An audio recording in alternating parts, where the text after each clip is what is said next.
السلام علیکم ناظرین، میرا نام خلیل ہے۔ میری عمر 16 سال ہے۔ میری فیملی میں ٹوٹل 5 افراد رہتے تھے۔ میرے امی ابو، ہم 2 بھائی اور میری بھابھی۔ میری بھابھی رخسانہ کی عمر 25 سال ہے۔ میری بھابھی رخسانہ دکھنے میں بہت خوبصورت تھی۔ میں اپنی بھابھی رخسانہ کا ہمیشہ سے فین تھا۔ میرا بھائی جلیل باہر کے ملک جاب کرتا تھا اور شادی کے 3 ماہ بعد ہی میرا بھائی جلیل باہر کے ملک چلا گیا تھا۔ میری بھابھی رخسانہ میرے بھائی کے جانے کے بعد کافی افسردہ تھی، تو میں نے ان کا دل بہلانے کے لیے انہیں کافی پروٹوکول دیا تھا اور ان کے قریب ہی رہتا تھا۔ میری بھابھی رخسانہ اب میرا بھی بہت خیال رکھنے لگی تھی، کیونکہ میں بھی 16 سال کا ایک خوبصورت نوجوان لڑکا تھا اور میں بالکل لڑکیوں جیسا تھا۔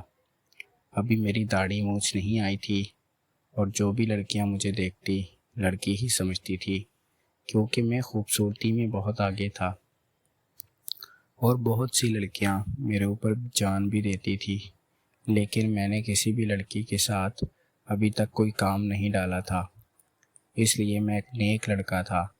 لیکن جب سے اپنی بھابھی رخسانہ کو دیکھا تھا تو تب سے میں خراب ہونے لگا تھا اور میری عادات بھی بدلنے لگی تھی۔ اس لیے مجھے یہ ڈر تھا کہ کہیں میں گھر میں ہی اپنی بھابھی رخسانہ کو کوئی ایسا کام نہ ڈال لوں کہ پھر میری بدنامی ہو، کیونکہ میرے بھائی جلیل کے جانے کے بعد میری بھابھی رخسانہ بھی میرے پاس آنے کے بہانے ڈھونڈتی تھی۔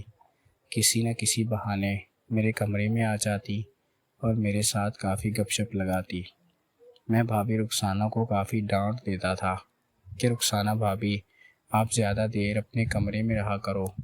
امی ابو بھی اس بات کا غصہ کرتے ہیں، لیکن بھابھی رخسانہ بہت مذاق کرنے لگی تھی اور کہنے لگی تھی کہ اس سے کیا ہوتا ہے، آپ کون سا کوئی میٹھی چیز ہو جسے میں کھا جاؤں گی۔ بھابھی رخسانہ کی یہ بات سن کر میں بھی مسکرا دیتا تھا اور اسے کچھ نہیں کہتا تھا۔ میرے امی ابو بھی اب غصہ نہیں کرتے تھے اور وہ بھی سمجھنے لگے تھے کہ ہمارے بیٹے جلیل کے باہر جانے کے بعد چلو خلیل ہی تو ہوتا ہے جو رخسانہ کا دل بہلا رہا ہے، اور اس طرح کیا ہوتا ہے۔ جب گھر والوں کی نیت اس بات پہ آ گئی تھی کہ میں اپنی بھابھی کو خوش رکھوں اور اسے اس کے شوہر کی کمی محسوس نہ ہونے دوں، تو میرا بھی کام تمام ہوا اور مجھے بھی موقع مل گیا تھا کہ میں بھی بھابھی رخسانہ کے ساتھ کچھ کر سکوں، کیونکہ میری بھی نیت تھی۔ میں 16 سال کا ہو چکا تھا اور آج تک میں کسی بھی لڑکی کے ساتھ کسی غلط کام میں نہیں پڑا تھا، اس لیے میرے اندر بھی وہ فیلنگ تھی جو باہر آنا چاہ رہی تھی اور اپنی بھابھی رخسانہ کے لیے نکل رہی تھی۔ اس لیے میں بھی یہی چاہتا تھا کہ ایک دن میری بھابھی رخسانہ بہت تیار ہوئی تھی، اسے گھر سے فون آیا تھا، اس کے بھائی کی منگنی تھی اور اسے وہاں جانا تھا، تو امی ابو نے کہہ دیا تھا کہ تم اپنی بھابھی رخسانہ کو بائک پر اس کے مائکے لے چلو۔ میں بھی مان گیا تھا اور میں نے بھی ایک اچھی سی ٹی شرٹ نکالی تھی اور جینز پہن کر تیار ہو گیا تھا۔ بھابھی مجھے دیکھتے ہی کافی خوش ہو گئی تھی اور آنکھیں پھاڑ پھاڑ کر مجھے دیکھ رہی تھی، کیونکہ میں اس دن بہت خوبصورت لگ رہا تھا۔ رخسانہ بھابھی کہنے لگی تھی کہ خلیل، آج تو انتہا کے خوبصورت لگ رہے ہو، کسی کو جان سے مارنے کا نیت ہے کیا؟ تو میں نے بھابھی رخسانہ کو بول دیا تھا، نہیں بھابھی، ایسی بات تو نہیں ہے، لیکن میں آپ کے ساتھ آپ کے میکے جا رہا ہوں کیونکہ آپ کے بھائی کی منگنی ہے۔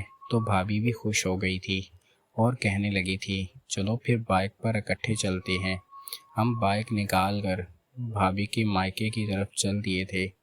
راستے میں بھابھی نے مجھے کندھے سے پکڑا ہوا تھا، تو میں نے بھابھی بھی خوش ہو گئی تھی اور اس نے مجھے منع نہیں کیا تھا۔ اسی طریقے بھابھی مان گئی تھی، لیکن کہنے لگی تھی کہ ہم جب مائکے سے واپس آئیں گے تب ہی کچھ کر سکیں گے، کیونکہ وہاں تو ہمیں 2-3 دن رکنا تھا۔ بھابھی کے میکے میں ہم 2-3 دن رکے تھے، تو میری جان پر بنی ہوئی تھی کہ جلدی گھر واپس جائیں اور اپنی بھابھی رخسانہ کو آر پار کریں۔ 3 دن بڑی مشکل سے گزرے تھے، اور جب میں واپس آیا تھا تو بھابھی رخسانہ میرے ساتھ آ گئی تھی۔ اپنے مائکے سے واپس آنے کے بعد بھابھی رخسانہ کافی افسردہ سی تھی اور میں نے ان کو خوش کر دیا تھا۔ میں ان کے پاس گیا اور بھابھی کو مذاق کرنے لگا تھا